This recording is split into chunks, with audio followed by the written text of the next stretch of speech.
morning and welcome to The Skinny for Friday, January 2nd. I'm Mitch Perry, the senior political reporter for the Florida Phoenix, joined for the first time in nearly a month with my colleague on the program, Ray Roa, editor-in-chief with Creative Loafing newspaper.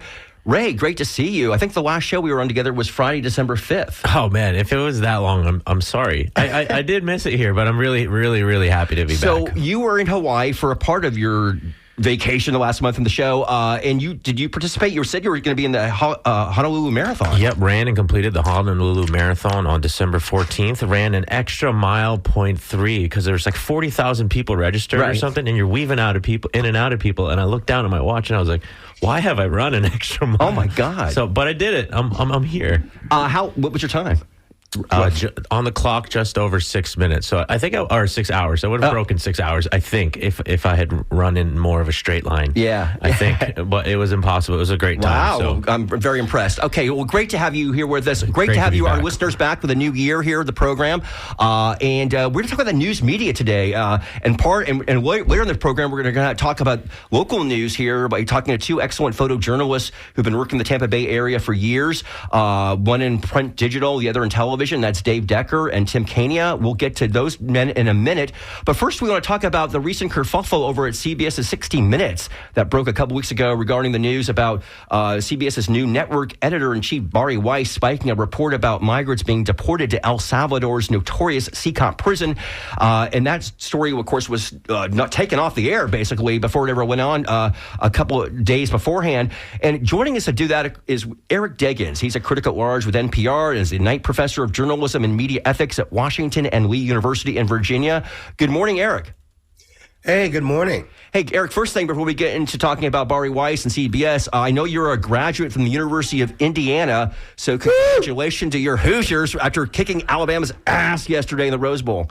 Oh, my God. Can you say that on the radio? I just did. We got a dumb button for that. Excuse me, I have a bit of a cold. But so do I. Yeah, I went to the school in the 80s when basketball was the big sport and when we won the NCAA championship in basketball. So it was so surreal to watch them have this sort of undefeated season and roll over, all of these amazing teams and win the Rose Bowl. It was really gratifying. Yeah. We'll see how they advance in the college football playoff. Okay, let's get to the business. We only have you for a certain amount of time here.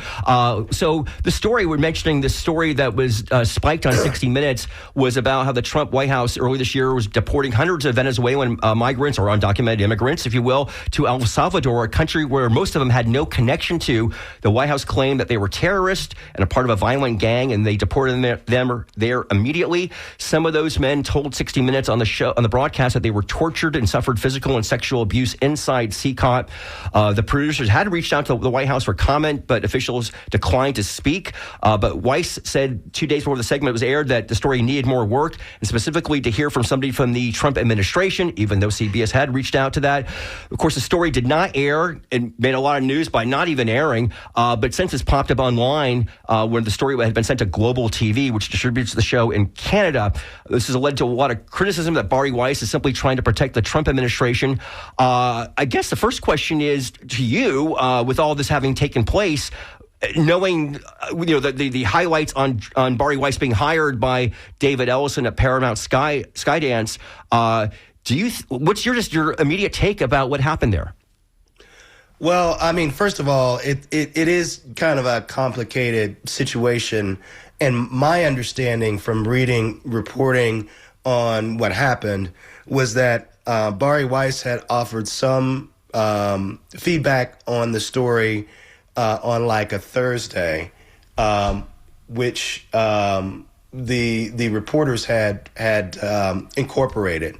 And then on Saturday morning, made the decision to pull the story after it was already scheduled to run the following night. And there had already been promos that had aired. There had already been a lot of publicity out there about the story. And apparently the people that she was working with at CBS didn't realize that it was part of a package that was sent to a Canadian platform. And even though, and so it aired on that Canadian platform, and so then Canadian viewers grabbed the story and put it online. So eventually the story reached the world anyway. And I think the core of the issue here is that Bari Weiss didn't seem to understand how the editorial processes of 60 Minutes worked. There were some allegations by people on the show that there had been several screenings of the story that she didn't attend and didn't offer feedback for. Perhaps because she's used to working in an online environment, she's not used to the idea that you have to do a lot of this editorial work in advance, and that when you get to a day or two before the story's going to air, there's all this machinery already activated to get the story out to people. I think there's also concern that 60 Minutes is still the most popular news magazine on television, and until now had the best reputation for hard-hitting journalism.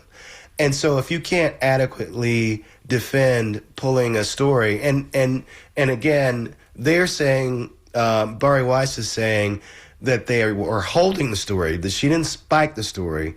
She was holding the story, suggesting improvements and suggesting that it could air later. Now, who knows whether that's going to happen now, because the original version of the story has been available to so many people.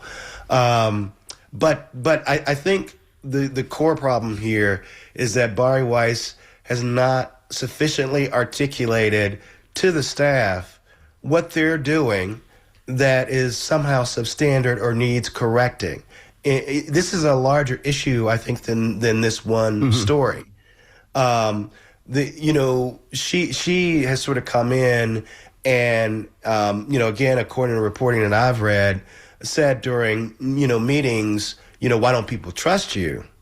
And suggesting that somehow the journalists are at fault, that somehow their reporting hasn't been good enough or hasn't been wide-ranging enough to earn the public's trust. But she hasn't specifically articulated where CBS News is falling short or what she's going to do or suggest that the journalists there do to behave better or to improve what they're doing.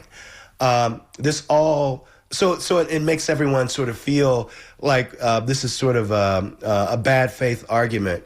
And what she's really trying to do is curb the stories that will anger the Trump administration and pressure everybody at CBS News to temper any journalism that might anger the people who are currently in the White House. Right. And again, if you're just tuning in, we're speaking with TV critic Eric Deggans about the recent controversy over at CBS's 60 Minutes.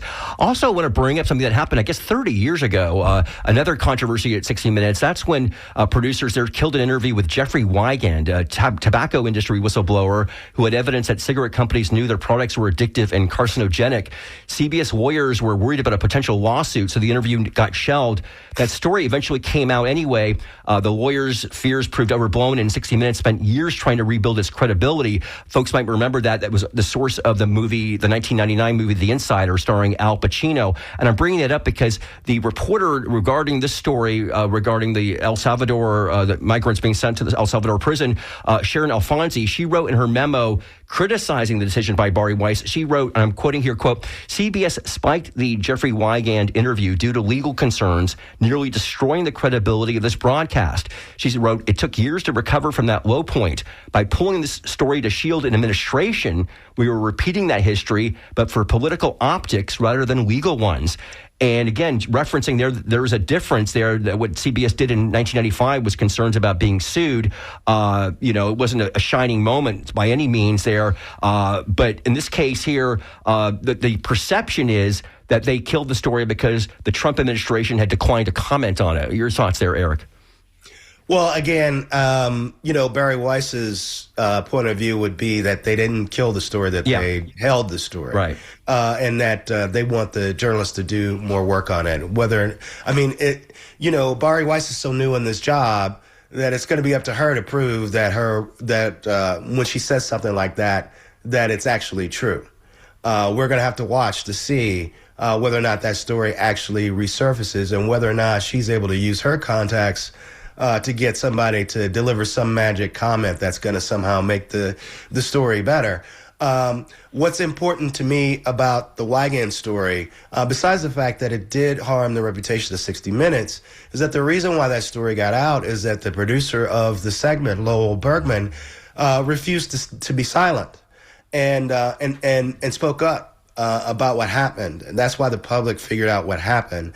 And so 60 Minutes has a long history of its correspondents and producers being willing to push back against leadership when they make decisions that they think are antithetical to the journalism values of the show and of CBS News' legacy.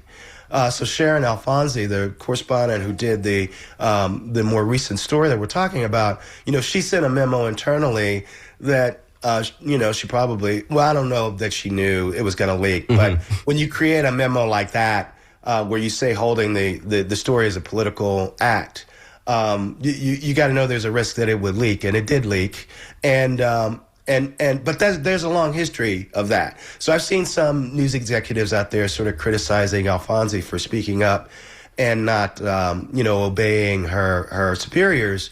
But 60 Minutes has a long history of independence, a long history of pushing back against leadership when it makes what the reporters and producers feel are sort of incorrect decisions, and for good or for ill, that's the history of the program. At some point, I think. Bari Weiss has to sort of articulate specifically what is 60 Minutes doing that does not meet this standard that she has for them. Right. She hasn't done it. And she hasn't been in the job long enough to earn any sort of credibility with media critics or with the public or with fans of the show, or probably with journalists who work at CBS News. And she doesn't seem to have done that work very much. One of the things Sharon Alfonsi said was that she didn't have any direct communication with Bari Weiss when the decision was made to pull the story. So, I've been on social media sort of talking about this issue with a lot of people from the public. and people who aren't journalists don't necessarily understand. If you've been working on a story for months and you've gone through several different edits and you've had your top editor-in-chief make suggestions and then you implemented them and you thought everything was okay, and then there was a last-minute decision to pull the story and that editor did not talk to you, and there's already a concern that this editor is making decisions in favor of the Trump administration, and you're worried that that's going to affect your credibility and that's going to affect the credibility of the program. I don't understand why Bari Weiss didn't reach out to the reporter. I don't understand why she didn't work harder to develop a constituency inside CBS News so they would understand what she's doing. That's what makes all of this look so hinky.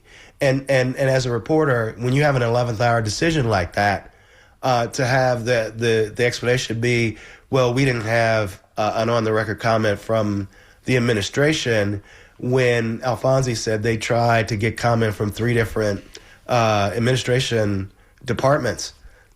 It all sounds very, very hinky.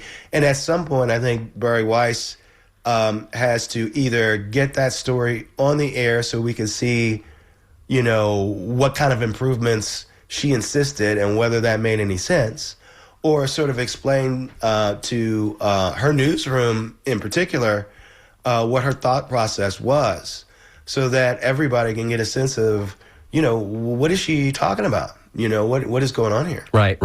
Okay, we'll leave it there. We've been speaking with Eric Deggans, a critic at large for NPR and the Knight Professor of Journalism and Media Ethics at Washington and Lee University in Virginia, and of course a former longtime contributor with the Tampa Bay Times. Eric, thank you so much for talking to us this morning. Thank you for having me. All right, we'll move on from there. And Ray, before we go on to our next topic here, it just The idea of, in this case, the Trump administration, or it could be the DeSantis administration or the Jane Castor administration, Sure. when local officials don't want to comment, that can be a way for editors to be fearful of going ahead with a story. And I've seen it happen just right now with the Florida Department of Corrections, for example, Sure. where you write about, often I have written about issues there, the correction system, and some of it's controversial, and a lot of it's controversial, and sometimes you're only getting it from the perspective, in my case, of reporting from loved ones of inmates, right? If there's abuse going on there or bad food, bad situations going on there, and you really almost need the Department of Corrections to verify there's a problem. They can argue about it or whatever, but give you comment. And there's a strategy there, I can tell you for sure, that I believe is going on there. And it's not just me, because other reporters have told me this, or I've learned about it, is that they're not responding to almost any inquiry. And so it has stopped some of my stories from going forward, because you need to know that at least it's actually happening. You're not just basing it from one source. Now, it's different. I mean, I think, again, you've got to reach out. That's all you can do. But does that mean if they don't, officials don't come back to you, you can't write the story, report it? Yeah, I mean, that's the age-old. Oftentimes when you're investigating stuff with police, for instance, this failed pit maneuver in Ybor that ended with 4 people dying at Bradley's, the age-old open investigation, how long is this thing going to be open? They're just going to wait for it to go away. And I think, especially with a guy like you, you put so much good faith into putting the story out, and if they don't want to comment, I mean, it would break my heart as an editor to not run that, especially knowing where you're coming from, Mitch. Really objective, down the middle, if I can say that, and fair. So, I mean, if they're not going to talk, I get what you're saying, but you can't leave the reporter's work out there, in my opinion. Yeah. So it's something that our listeners can consider here. Okay, we're going to move on now. Talk about photojournalism, actually, here with a couple great ones here in studio here.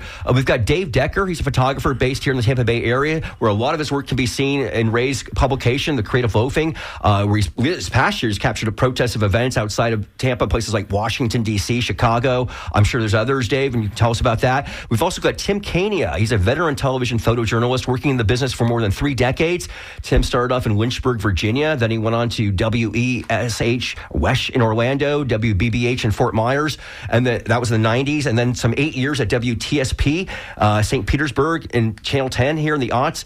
And recently, almost a 15-year stint at Spectrum Bay News 9 here in the Tampa, St. Pete area. So Tim and Dave, welcome to the Skinny. Hey, man, thanks for having us. Appreciate it. Happy New Year. Hey, Mitch, Ray, Happy New Year. It's great to be here, you guys. So, Dave, we're going to start with you, obviously, because you made some news just recently, actually. You were arrested shortly before Thanksgiving while covering a protest outside the Chrome North Service Processing Center, an ICE facility in Miami-Dade County. You were arrested along with several dozen activists from the Sunrise Movement after those protesters blocked the entrance to that center. According to a press release, the Sunrise Movement said that they were demonstrating to demand the federal government shut down the facility and release unlawfully detained community members. Dave, how did you get swept up in that? That's a great question. I had to ask myself that question a lot, too. So it was just honestly like another day at the office, you might say. I received a tip earlier in the week that there would be a demonstration, one at Alligator Alcatraz and one down near the Chrome Processing Center. And yeah, I did some work in the morning for a client, and I drove down to Alligator Alcatraz, made images. There was a group of, like you said, it was the Sunrise Movement. So they were there, holding signs, chanting, demanding, producing a call to action and demanding results from the government. So, I made images of the group, long shots, wide shots, tight shots, try to establish the scene, get images of everything that you can see. And then it progressed to Chrome, went down to Chrome. So like around 2:15, they just basically parked and did their march. I mean, you can see in the photo gallery, like pretty much everything I'm talking about, it's all there.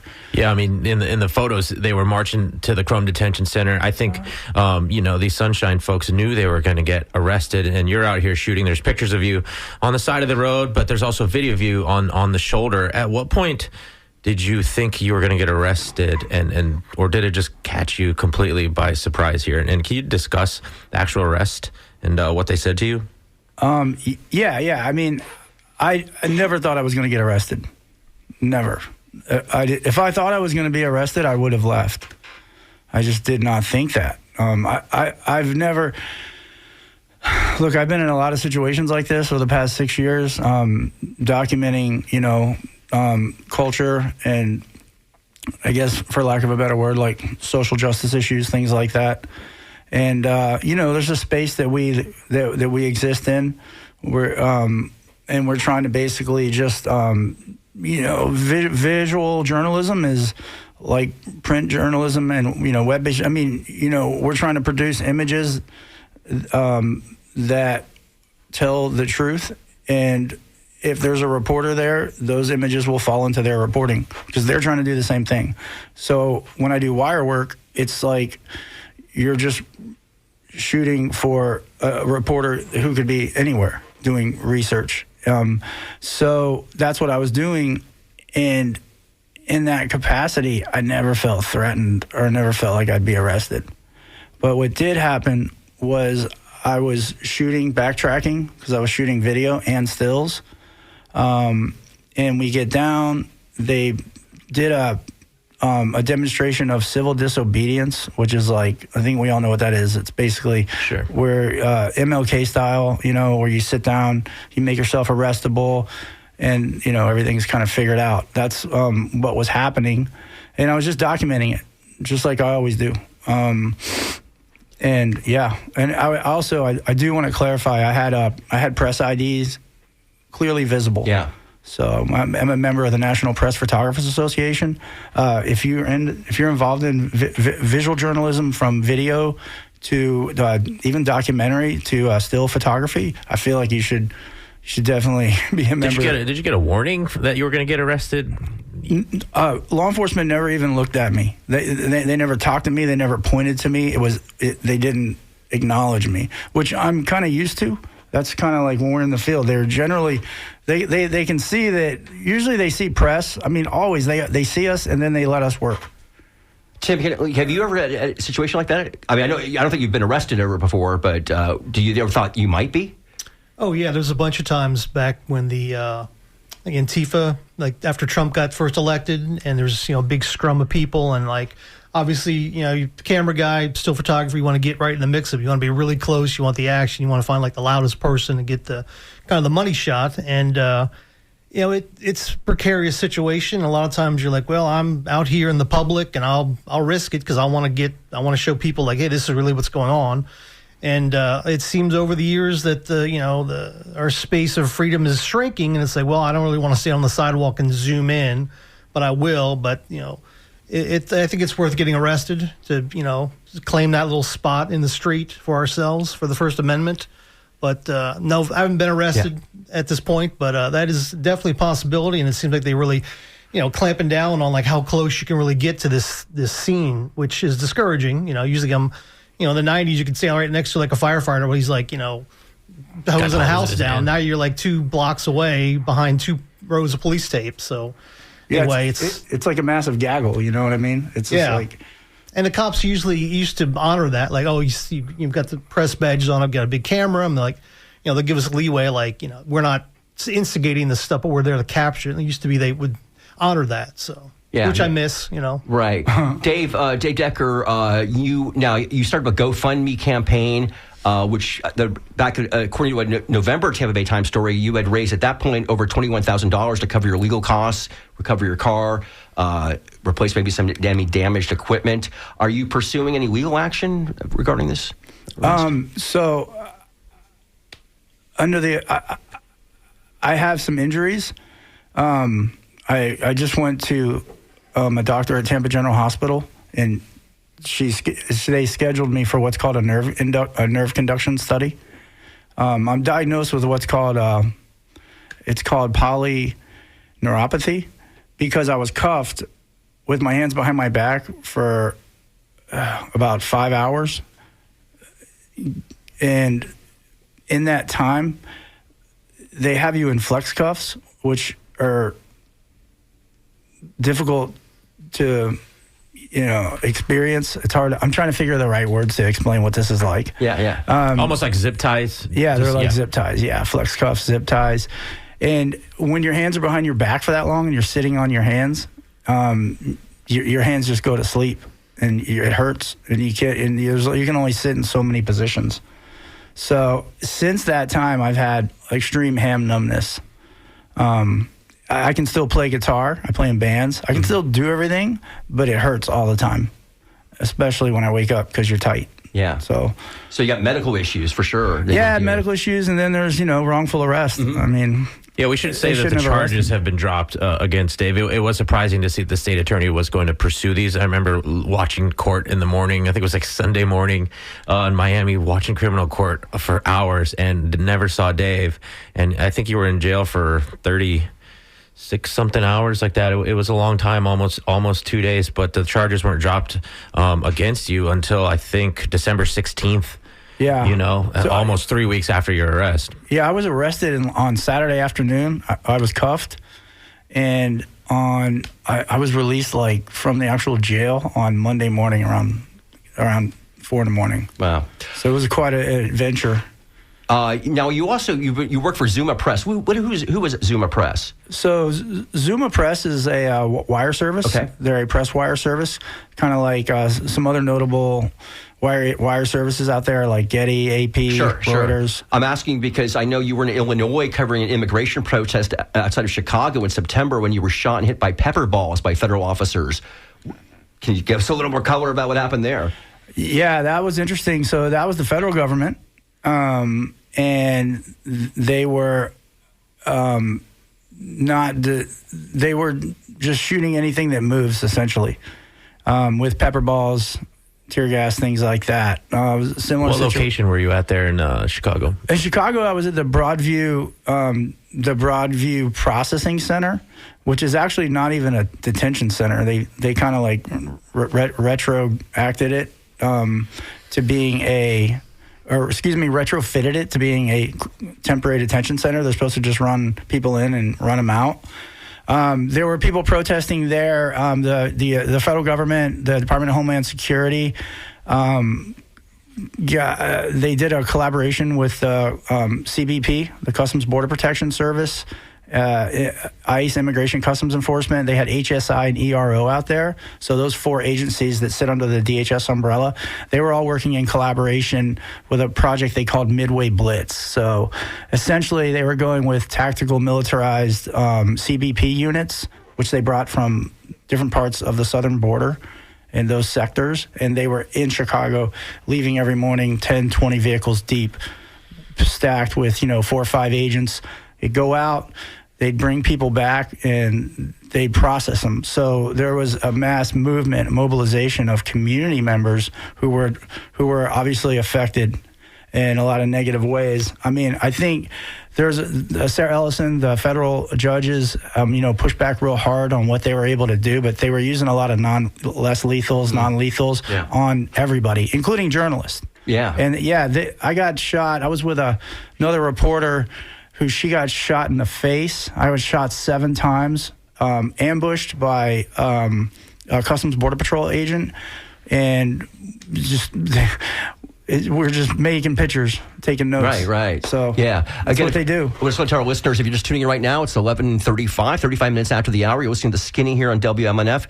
Live here, Mitch Perry, Ray Rowe. We're talking to a couple of photojournalists in town right now with Dave Decker you know him best from Creative Loafing, his work. He was arrested, as he's talking about earlier, back in November, and then talking about a recent incident, earlier this year in Chicago. Also talking to Tim Kania, who's been with several TV stations in the market for decades here, most recently with Tampa Bay News 9. Actually, it's Bay News 9, representing the Tampa Bay area. And if folks want to get involved in the conversation, the number to call in right now is 813-239-9663. Want to say one more question with you, Dave, before we talk to Tim here about situations he's been dealing with. Going through this, the arrest, getting shot at. I mean, how do you feel about your job these days, basically?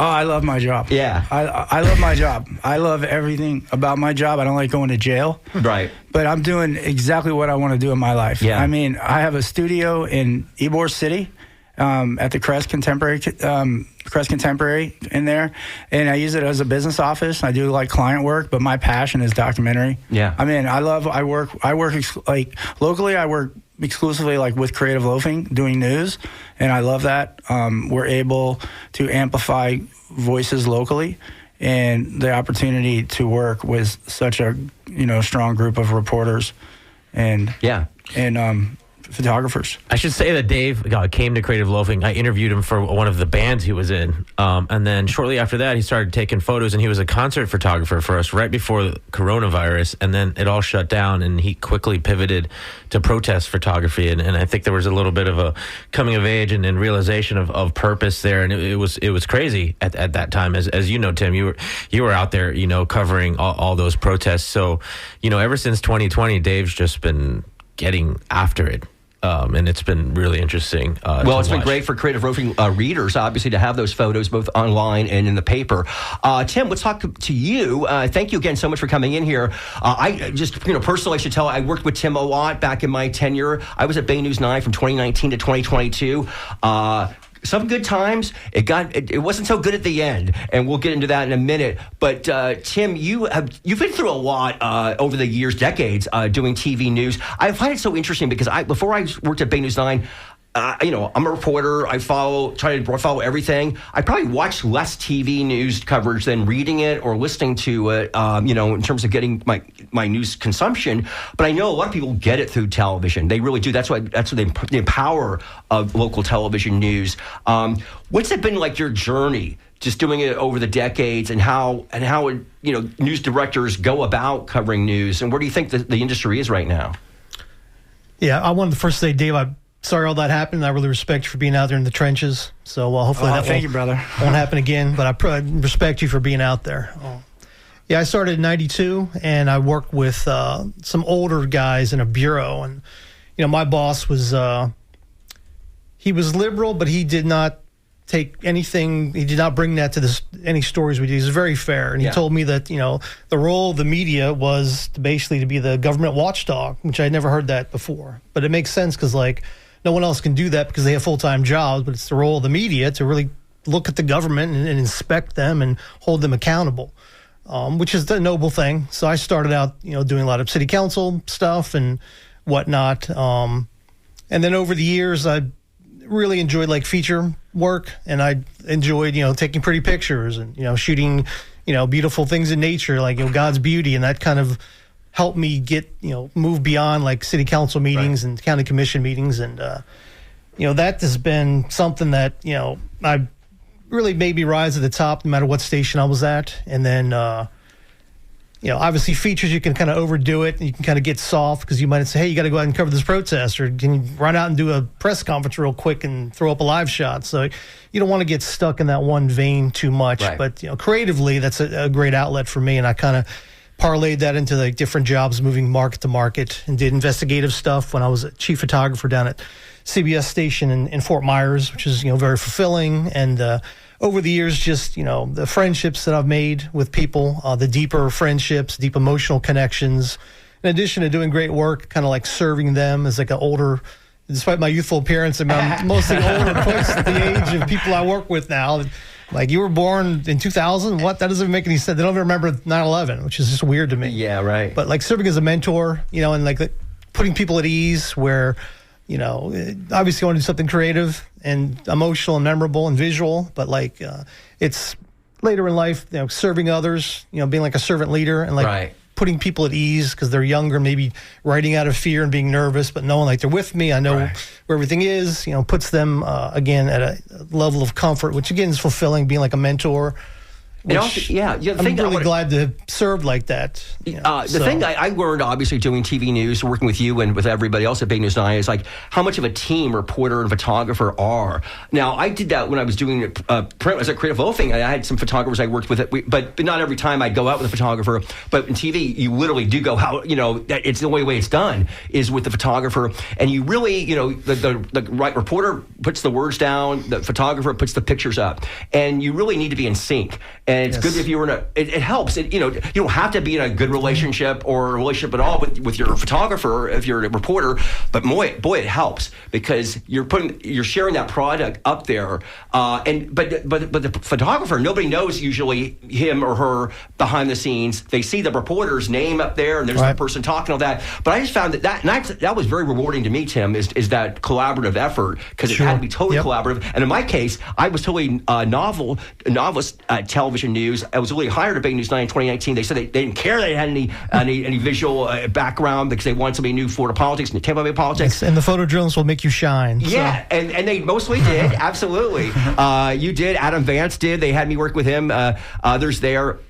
But that was something that's really, I think, no people would not know if they don't watching TV news and they see this in front of your face, But there's that teamwork that has to happen. That I found really enjoyable. Yeah, no, and you really do need two people to go out and tell a good story because sometimes I'll shoot something and be like, hey, I shot this thing. Maybe you could say something like, the sun rained down in an orgy of illumination, which you would never say that because that's over the top. But something like that would help the reporter. Oh, that's good. And they steal that from you. And then you're shooting something and they might tap you on the shoulder. Hey, this guy over here is doing this thing and you wouldn't see because you've got your, face, buried in this camera shooting over here. So the reporter helps the photographer as well. And then over time, getting older, getting more mature, you quit acting like you know everything, and you're glad that the reporter is suggesting stuff. And even when the thing's done, the reporter might say, hey, it's a little long, maybe we could trim this, change this. And I've learned to go, all right, I'll give it a shot. And it's usually better. So, and again, I appreciate a reporter, being paid to write beautiful words and have a great sounding voice. And I attribute a lot of my success later in life to the fact that, people that I work with are true professionals and I'm just kind of riding their coattails. I mean, I'll knock myself out, shoot a ton of stuff with, great shot composition, great shot variety and seamless audio beds and all that stuff. And, make it technically as flawless as I can. But the, reporter's voice and the words they're saying and the structure, it's usually them. And again, I won a lot of awards because someone else is really doing the heavy lifting. And I'm just, spending time afterwards, which I enjoy, crafting something. It makes them happy. It makes me happy. So I've been blessed to be able to, win more awards than I thought because I'm older and I wasn't even trying to do this stuff. I'm and that's another story, but for another show, but, it's been good. So. Not to yell at clouds too much here, but, as news changes and news companies and especially for-profit ones continue to find ways to, improve the bottom line for them and more reporters are going out by themselves and even cameramen going out by themselves. Oh, yeah. What is a community and news-consuming community losing out on when somebody goes out by themselves? I think for the reporter, which I've seen personally, they're kind of, out there maybe fearful, people realize they have to use both part of their brain of I got to worry about the visuals, which they didn't get into the industry to be photographers or editors. They got to worry about the visuals. They got to worry about the audio. And then the story suffers because they're kind of worried can I shoot this thing properly? Will it look right? Did I shoot enough stuff? And the story goes down because they're kind of doing it out of fear in a way because it's it's unfamiliar. Just if you jump into a helicopter and, it's not easy to learn how to, fly that. It takes, a year or many months to do that. And they're coming in, being forced to do it. So the story suffers. And then sometimes, photojournalist doesn't want to be a reporter, doesn't want to speak into a microphone, but they can ask questions. And they're, again, having to learn this stuff on the fly. And I think that really, unfortunately, makes the product suffer. And, you can't really fine-tune it because they're forced to do it with zero backstory and zero muscle memory. So I think visually, the product is lowered, and unfortunate the audience receives that. And, I think it's unfair. I noticed going on a press conference, and again, if you're just tuning in, it's 45 minutes past the hour. You're listening to Skinny here in WMNF. Mitch Perry with Ray Rowe. We're speaking with Dave Decker from Creative Loafing, a photojournalist, and Tim Kania, Tim Kania, formerly with with Bay News 9 and many other stations, been a veteran photojournalist for decades here in Florida. speaking of just that, well, a couple things I wanted to say, Tim. One was about the fact that it seems like all new reporters who are hired have to be multimedia. They have to have that in college, basically, just shoot. But I cover most of the press conferences I cover these days are when DeSantis or one of the other cabinet officials, Uthmeyer or Blazing Gully, is in town. And there will be some reporters there, but there's more photographers there, photojournalists, TV camera guys there, mostly guys, than reporters. So I can always get a question, which is always cool for me because I want to get my question in so I can write my story around that. But it's always interesting to hear what the photographers, because some are more knowledgeable than others about certain issues. Most of them are told, like, my desk is telling me to do this, right? And they got like 5 questions. That's what's happening? Yeah, that's what they're getting, and that's like when they're being asked. And but you know, but I will say this is important. That can be nerve-wracking. Because it's very important because again, there aren't more reporters there because we don't have many. Local reporting. I mean, I go to a lot of events. I don't see Tampa Bay Times people there ever. I mean, I'm not putting them down. I'm just saying they're not there. Okay, so you have me if I'm at this thing, and then you've got a couple of TV folks there, and so a lot of times they don't want you to ask all the questions I'm saying about the officials. So it's important for those photojournalists to ask hopefully good questions, but it really, and sometimes they don't, and then it's like, okay, thank you very much, and they leave, and it's like, damn, and I know like all the reporters I know in Tallahassee who cover politics are like, oh, I wish I was down there, but DeSantis never really does anything up in Tallahassee.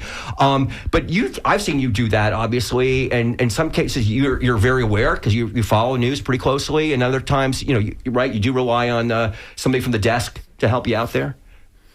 Yeah, and I try to, obviously get those questions in. Sometimes you get a couple word answers. Sometimes the person will expound upon it. But, we do the public a disservice if we're not asking questions and being curious and even just not thinking like a reporter, but just thinking like naturally, like why did this happen? Exactly. Or will this happen again? Or like my favorite thing is when as a presser and someone, gets hurt and there's someone is convicted or something, I always say, like, can you forgive the person? Is there room for healing and forgiveness? To get like a real emotional answer from the person, which I think it gives a better soundbite because, like, I really want to know, like, hey, this guy killed your mom 20 years ago and he finally got convicted. Can you forgive him? Which makes it like a deeper, more emotional thing. So I try to ask questions like that, in addition to like trying to get, a politician to, answer when's this legislation going to be, hammered out or something. So. Right. Hey, we've got a call. John Dinkfelder from the Down and Dirty is, let's see, I make sure I get this right. John, are you there? Oh, wait, let me do it the right. Wait, what's going on here? Oh, let's do this. I'm sorry. I've been away for 2 weeks. John, good morning. Good morning. How you doing? Great to have you on here. Good. Real quick, 2 things. Number one, my wife, Lynn Marvin Dingfelder, was a TV reporter for many, many years at 2 different stations in the Bay Area. Her photog called her up the other day on New Year's Eve from 25, 30 years ago and said, hey, Marvin, you remember that story we did? We were amazing, but it was a team, the 2 of them together, and the photog was so important. Hold on, here she is. Welcome back, Mitch. Happy New Year. Hi, Lynn. Good morning. Hey, you know what? The relationship is sometimes like a marriage. Remember, there have been people who work together for years and years, and you just know how each other think. But I remember just being a cub reporter, and it was the photogs that really taught me. They taught me to take notes or to write my script in the car before I got back or whatever it was. But, it's a very important position. And if their stuff doesn't work, then you're doomed if you're on TV. And the other point I was going to make real quick was, as a former elected official, there's nobody more important than the press. We need the local press to come down there and cover City Hall. That used to be the Tampa Tribune and the Tampa Bay Times or the St. Pete Times would compete against each other, on these stories, and that would make council better, and that would make the city better. So anyway, those are my 2 points. Hey, well, John and Lynn, we really appreciate you chiming in here this morning. Thank you so much for that.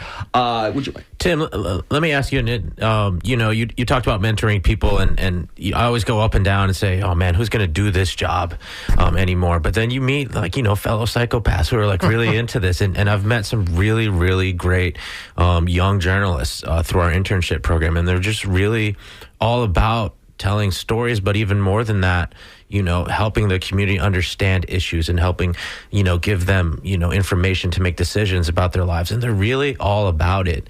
What, in your view, is going to make a great and successful news photojournalist?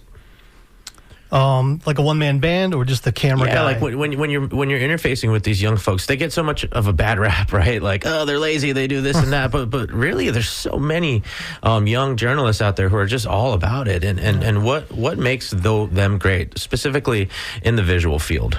Yeah, and that's a great question. I do see a bunch of I call millennials, that's much younger people that do come out of college and they've got all the skills that took me 30 years to learn. They can do it. They're fluent in the video realm, and they do have a passion to tell stories, to help people, to be advocates for people, and to, like I said earlier, hold the government accountable about stuff. So I am seeing more of that, which is very encouraging, instead of some kind of devaluing narcissist that just wants to be on TV. So I'm encouraged that a lot of kids are coming out with the skills already in their back pocket. They don't have to worry about it. And they really do want to be someone that's in the community, a friend of the community, telling stories. So the fact that they already know how to write and use the iPhone and edit seamlessly without even having to learn that, they probably learned it in high school. So by the time they're like 25 years old, they're ready to go. So I see that a lot, which is encouraging. So, passion and love of people and love of doing something visual. I think those are the big things that need to exist that I do see in more and more young people, which is encouraging to me. So how much? Oh, go ahead. Mitch. How much do you see AI kind of contributing to the work or making it easier for photojournalists now?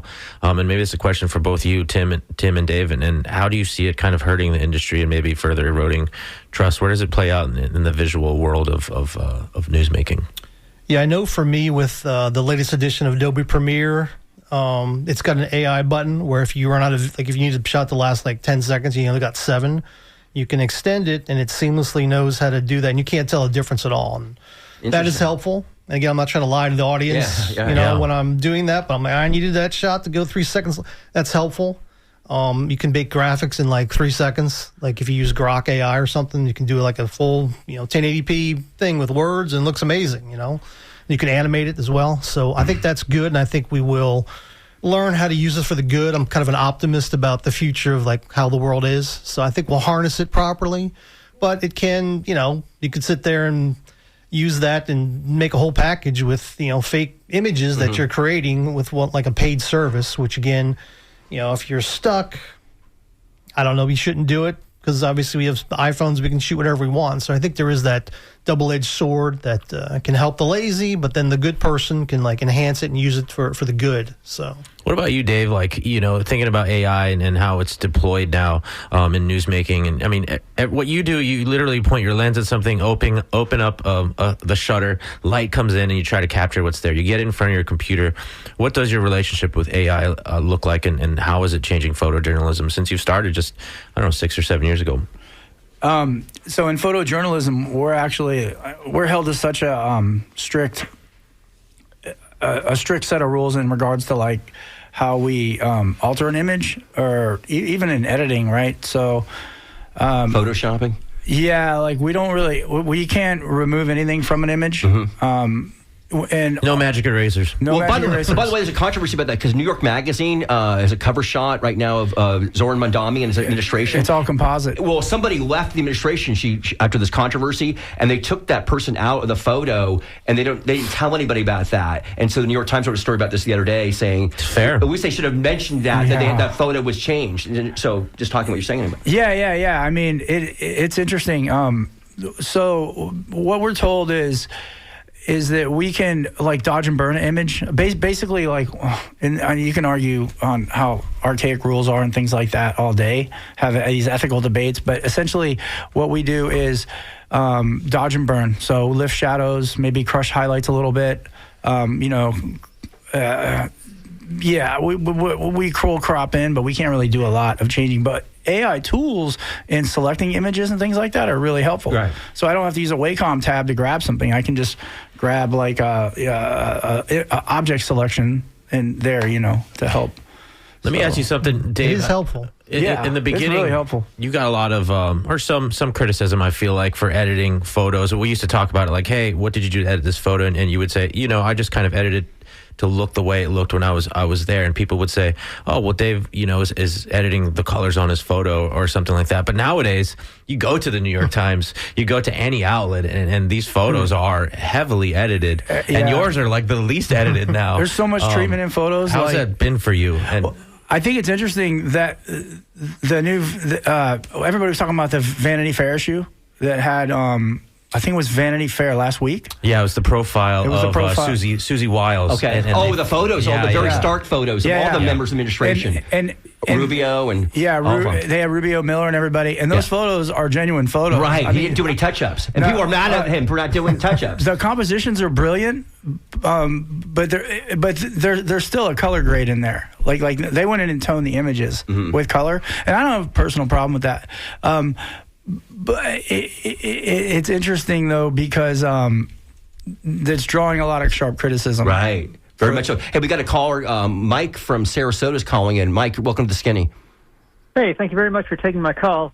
I wanted to comment on the earlier story you did about Bari Weiss. Sure. And I just and I thought that your guest and I thought that you perhaps were being too what you might call fair. Too fair, if I can say that. That's a compliment, I think. Went beyond fair. Ultimate compliment. I thought you treated Bari Weiss with kid gloves, and I'd just like to point out that the obvious truth about Bari Weiss, I don't know if you call it Bari or Barry, is she's not a journalist like yourselves who's dedicated to the truth, but instead she's basically just another right-wing activist who's in the newsroom.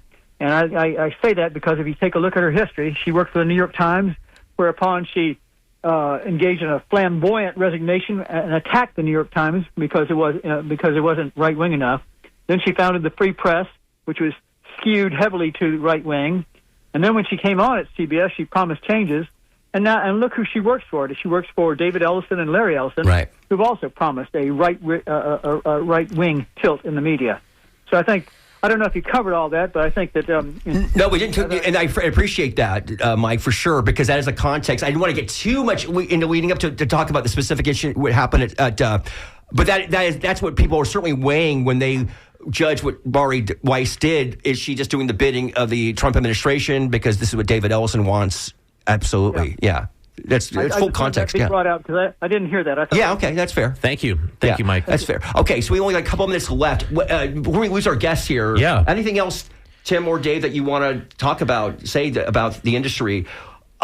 We said this before the show. Tim, quickly, you worked in local TV news for decades.